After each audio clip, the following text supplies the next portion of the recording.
Ano tayo? Pag-break natin. Mark. Nasa video parang nakakatawa. Okay, lahat natin. Huwag yun naman tumugin. Okay, let's pray. Lord, nagpapasalamat kami ng Panginoon sa hapong sa Lord sa panibagong kaarawan na binigyan mo sa aming kapatid at sa karingat. Lord, kami natin nakikigalak Panginoon sa panibagong taon, ng bagong buhay, ipinagkataon sa Panginoon. Panginoon, nagdalangin namin na patuloy na bigyan mo ng kalakasan, Panginoon, ng katalinuhan, ng pagsinuhan sa kanyang pag-aaral, ang patuloy na ingatan siya, ilayunin siya sa anumang karamdaman, anumang mga magsamang gawa, anumang sakuna, Panginoon, at ang mga ampel, at ang patuloy na mag-iingat sa kanya, magiging iyong palatin. Lord, ano ba ang mga hangarin niya, mga pangarap niya sa buhay?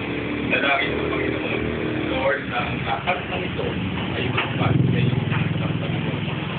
Ano man po ang kanyang pangangailangan, maging kanyang pag-aaral. Dalangin po namin ng Diyos na kayo po ang dapat magkakataon ng lahat ng ito.